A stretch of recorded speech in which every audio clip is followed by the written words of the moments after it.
नमस्कार, रेशूज किचनमध्ये आपल्या सर्वांचे खूप खूप मनापासून स्वागत। आज आपण कणकेमध्ये शेंगदाणे भरून कॅल्शियम वाढवणारी व मुलांच्या खास आवडीची मस्त अशी रेसिपी बनवणार आहोत। चला तर मग रेसिपीला सुरुवात करूया। तर त्यासाठी सर्वात आधी गॅसवर कढई ठेवायची व यामध्ये आता 2 वाटी शेंगदाणे घ्यायचे। तर मी इथे 2 वाटी शेंगदाणे घेतलेले आहेत।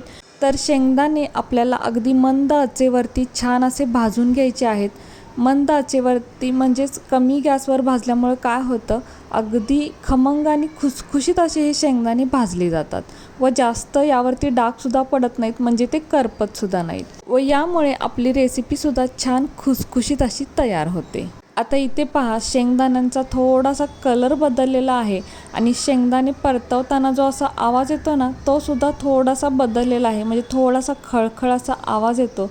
तर इथे आपले शेंगदाणे अगदी छान भाजले गेलेले आहेत। जवळपास 8 ते 9 मिनटं मी इथे शेंगदाणे भाजून घेतलेले आहेत आणि प्रत्येक एक शेंगदाणा फुटलेला आहे, म्हणजे हलकासा तडा गेलेला आहे। म्हणजेच काय, तर आपले शेंगदाणे इथे छान असे भाजले गेलेले आहेत। तर असेच मस्त शेंगदाणे भाजून घ्यायचे। आता शेंगदाणे गरम आहेत, थंड होण्यासाठी असेच बाजूला ठेवून देऊयात। तोपर्यंत दुसरी तयारी करूया। तर इथे एक मी प्लेट घेतलेली आहे व यामध्ये आता 2 वाटी गव्हाचं पीठ घ्यायचं। तर पीठ इथे मी चाळून आणि हलकं दाबून घेतलेलं आहे। त्यानंतर यामध्ये 2 चमचे बेसन घालायचं। बेसन घातल्यामुळे ही रेसिपी खुसखुशीत आणि एकदम टेस्टी तयार होते। यानंतर चवीपुरते म्हणजे छोटा अर्धा चमचा मीठ घालायचं। आता घातलेलं सर्व साहित्य एकत्र चांगलं मिक्स करून घ्यायचं। यानंतर एका वाटीमध्ये पाणी घेतलेलं आहे व हे पाणी आता थोडं थोडं यामध्ये मिक्स करून घेऊयात। तर पाणी सगळं एकदम ओतायचं नाही, कारण हे पीठ आपल्याला थोडंसं घट्ट मळायचं आहे। चपातीसारखं मऊ मळायचं नाही आणि अगदी खूपच घट्ट मळायचं नाही, म्हणून यासाठी पाणी थोडं थोडं ओतायचं, म्हणजे पाण्याचा नीट अंदाज येतो। तर हे पीठ आपल्याला थोडंसं घट्ट, म्हणजे आपण पुरी बनवताना जसं पीठ मळतो तसंच हे पीठ आपल्याला इथं मळून घ्यायचं आहे, म्हणजे थोडंसं घट्ट मळायचं आहे। तर हे पहा, तर इथे 2 वाटी गव्हाच्या पिठासाठी 1 वाटीपेक्षा सुद्धा पाणी कमी लागलेलं आहे, तर इतकं पाणी उरलेलं आहे। आता यानंतर यावरती झाकण ठेवून एक 5 मिनिटासाठी हे आपण असंच बाजूला ठेवून देऊयात व आता दुसरी तयारी करूया। तर इथे एका ताटामध्ये मी छोटीशी गुळाची ढेप घेतलेली आहे। काळा गूळ वापरलेला आहे, आपण पिवळा गूळसुद्धा वापरू शकतो किंवा गूळ पावडर वापरली तरीही चालेल। तर ही छोटीशी गुळाची ढेप 1/2 किलोची आहे। आता मी गूळ इथे चिरून घेते। तर गूळ आपल्याला इथे 1.5 वाटी वापरायचा आहे। तर इथे गूळ आपला चिरून सुद्धा झालेला आहे। गूळ चिरायला अजिबात वेळ लागत नाही। यानंतर आता हे शेंगदाणे पहा थंड झालेले आहेत आणि आता याचा आवाज ऐका। आवाजावरूनच कळतं शेंगदाणे किती छान भाजलेले आहेत आणि याची साल सुद्धा पहा अगदी पटकन निघते। तर आता शेंगदाणे थंड झाल्यानंतर मिक्सरच्या भांड्यात घालायचे। आता यावरती टोपण ठेवून मिक्सर चालू बंद करत हे आपल्याला बारीक वाटून घ्यायचे आहेत। तर मी इथे शेंगदाणे थोडेसे मोठेच वाटून घेतलेले आहेत। तर दाताखाली आले की ते अगदी छान लागतात। आपल्याला हवं तर आपण एकदम बारीक भुगासुद्धा करून घेऊ शकतो, पण मिक्सर चालू बंद करतच करायचं आहे। आता यानंतर यामध्ये गूळ मिक्स करायचा। तर इथे आपण 1.5 वाटी गूळ घेतलेला आहे। त्यानंतर यामध्ये अर्धा चमचा वेलची पावडरसुद्धा घालायची। तर वेलची पावडर घालणं अगदी ऑप्शनल आहे, स्वाद चांगला येतो म्हणून वेलची पावडर वापरलेली आहे। आता हे सुद्धा मिक्सरला चालू बंद करतच फिरवून घ्यायचं आहे। एकसारखा मिक्सर फिरवला तर मिक्सरच्या उष्णतेमुळे गूळ मेल्ट होतो व शेंगदाण्याला सुद्धा तेल सुटतं आणि हे खूप चिकट होतं। तर इथे बघू शकता मिक्सर चालू बंद करत मी वाटून घेतलेलं आहे आणि अगदी मस्त असं सुटसुटीत असं सारण तयार झालेलं आहे। आता आपण हे एका भांड्यामध्ये काढून घेऊयात। यानंतर आपण कणिक बाजूला ठेवलेली होती ती पाहूया।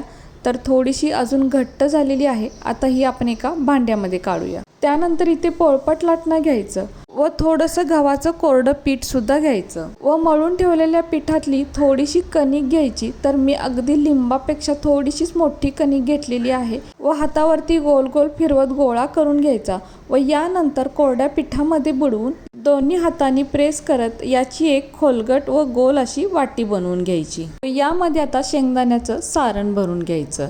तर इथे मी मोठा चमचा वापरलेला आहे। मी मोठा 1.5 चमचा आणि थोडंसं अजून यामध्ये सारण भरून घेतलेलं आहे। तर जवळपास दुप्पटीपेक्षा सुद्धा जास्त सारण यामध्ये मी भरलेलं आहे. म्हणजे कणकेची वाटी भरून एकदम भरून सारण घेतलेलं आहे. आता हे सारण हाताने थोडंसं प्रेस करत ही जी वाटी आहे ती आपल्याला बंद करून घ्यायची आहे. तरी ते सारण सुटसुटीत आहे, त्यामुळे वाटी बंद करताना सारण थोडंसं प्रेस करतच आपल्याला ही वाटी बंद करून घ्यायची आहे. तर आता हे पहा, वरचा जो भाग आहे म्हणजे ही जी वरची कणिक आहे ती इथेच दुमडून प्रेस करायची. यानंतर लगेच गोळा लाटायला घ्यायचा नाही, तर हाताने असं थोडंसं प्रेस करायचं. तर जमेल तितकं आपल्याला हे प्रेस करून घ्यायचं आहे. तर हे पहा, अगदी पूर्ण चपटा हा गोळा झालेला आहे, किंवा पोळपाटावरती ठेवून जरी असं प्रेस केलं तरीही चालेल, म्हणजे सारण अगदी काठापर्यंत पसरलं जातं. तर यानंतर काय करायचं, आता हे पिठामध्ये बुडवून मग आपल्याला लाटायला घ्यायचं आहे. तर इथे मी अगदी पातळ पोळी लाटणार आहे. जर आपल्याला इथे पोळी टम्म फुगणारी हवी असेल तर एकतर शेंगदाणे बारीक करून घ्यायचे, म्हणजे अगदी शेंगदाण्यांचा भुगा झाला पाहिजे, आणि त्याचसोबत पोळी थोडीशी जाडसर ठेवायची, म्हणजे ही जी पोळी आहे ती अगदी टम्म फुगते. पण इथे मात्र मी शेंगदाणे अगदी जाडसर वाटून घेतलेले आहेत, आणि ही जी पोळी आहे ती मला अगदी 8 ते 15 दिवस चांगली टिकवायची आहे. यासाठी मी ही पोळी अगदी पातळ लाटून घेणार आहे आणि चांगली भाजून सुद्धा घेणार आहे. तर आता इथे बघू शकताय, मी पोळी लाटून घेतलेली आहे आणि आतलं सारणसुद्धा दिसत आहे, आणि सारण अगदी कडेपर्यंत पसरलं गेलेलं आहे. तर अशीच पोळी बनवायची, म्हणजे खूपच टेस्टी लागते. तर आता इथे बघू शकताय, पोळी लाटून झालेली आहे. आपल्या चपाती एवढीच बनवलेली आहे. आता ही शेंगदाणा पोळी आपण तव्यावरती भाजून घेऊयात. तर एका साईडने थोडीशी भाजल्यानंतर लगेचच ही पोळी आपण पलटून घेऊया. तर इथे गॅस मी अजिबात मोठा ठेवलेला नाही आहे. गॅसची फ्लेम मी इथे लो टू मीडियममध्ये ठेवलेली आहे. आता यावरती अगदी थोडंसं तेल घालायचं आहे. तेलाचा वापर इथे आपल्याला जास्त करायचा नाही, नाहीतर काय होतं, 8-1 दिवसानंतर याचा कुबट असा वास यायला लागेल. त्यामुळे शक्यतो होईल तितका तेलाचा वापर अगदी कमी करायचा आहे, किंवा याऐवजी तूप वापरलं तरीही चालेल, पण तुपाचा वापरसुद्धा कमीच करायचा आहे. तर आता दोन्ही साईडने आपल्याला हे तेल लावून घ्यायचं आहे व अलटून पलटून ही पोळी आपल्याला भाजून घ्यायची आहे. तर बघू शकताय, पोळी जी आहे ती अगदी चपातीपेक्षा सुद्धा मी इथे पातळ लाटलेली आहे, आणि अगदी छान खरपूस अशी भाजून घ्यायची, म्हणजे अगदी जास्तच करपवायची नाही. तर यातलं मॉइश्चर पूर्ण गेलं पाहिजे इतकी ही पोळी चांगली भाजून घ्यायची. तर बघू शकताय, अगदी ती पोळी छान अशी भाजली गेलेली आहे. आता ही पोळी फुगलेली नाही, कारण मी म्हटलं शेंगदाणे आपण इथे जाडसरच वाटून घेतलेले आहेत, आणि एकदम पातळ अशी लाटलेली सुद्धा आहे. तर ही पोळी काही मी इथे मऊसूत वगैरे बनवणार नाही आहेत, थोडीशी कुरकुरीत आणि खुसखुशीत अशी बनवणार आहे. तर आता बघू शकताय, दोन्ही साईडने ही पोळी छान भाजली गेलेली आहे. आता आपण एका प्लेटमध्ये काढून घेऊयात. तर आता इथे मी दुसरी पोळीसुद्धा लाटून तयार केलेली आहे. आता ही सुद्धा भाजून घेऊया. तर काय करायचं, थोडेसे बबल आले ना की ही पोळी पलटून घ्यायची. तर दुसरी पोळी भाजायला जास्त वेळ लागत नाही. यानंतर अगदी थोडंसं तेल किंवा तूप लावायचं आणि दोन्ही साईडनी छान अशी ही पोळी भाजून घ्यायची.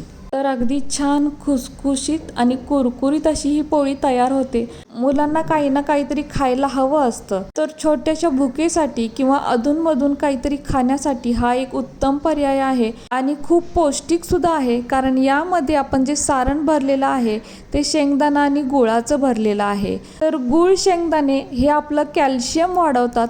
लहान मुलांसाठी तर ते खूपच गरजेचं असतं, आणि अशी जर पोळी बनवून ठेवली तर आधीमध्ये त्यांना सहज देता येते, आणि मुलांना तर ते खूपच आवडते. तुम्ही एकदा नक्की करून पहा. तर आता इथे पहा, आपली दुसरी पोळीसुद्धा अगदी छान भाजलेली आहे. आता ही सुद्धा प्लेटमध्ये काढून घेऊयात.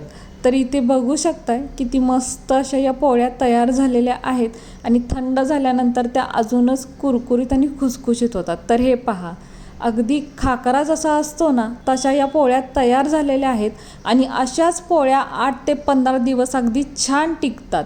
अगदी महिनाभर सुद्धा टिकून राहतात. फक्त बंद हवेची म्हणजे पॅकिंगची जी पिशवी असते किंवा डब्यामध्ये अगदी व्यवस्थित ठेवून द्यायच्या. तर बघू शकता, इथे या 2 पोळ्या तयार केल्या होत्या, आणि अगदी मस्त अशा पोळ्या तयार झालेल्या आहेत. मी आता तुम्हाला एक पोळी यातली मोडून दाखवते म्हणजे तुमच्या लक्षात येईल. तर हे पहा, अगदी मोडतानाच याचा थोडासा चुरा होत आहे, म्हणजे पोळी अगदी खुसखुशीत झालेली आहे. आणि आतलं सारणसुद्धा पहा, अगदी सारण भरून ही पोळी तयार झालेली आहे आणि अगदी मस्तच ही पोळी तयार होते. खूप छान आहे, मुलांना तर नक्की आवडेल आणि घरातील सर्वांनाच आवडेल. तर बघू शकताय, अगदी मस्त सारण भरून ही पोळी तयार केलेली आहे व गोड, खुसखुशीत आणि पौष्टिक अशी ही पोळी आहे. मुलं हट्टाने मागून खातील, घरातील तर सर्वांनाच नक्की आवडेल, इतकी मस्त ही पोळी तयार होते. व डब्यात भरताना आपण या अशा अखंड भरू शकतो किंवा याचे तुकडे करून सुद्धा आपण स्टोअर करू शकतो.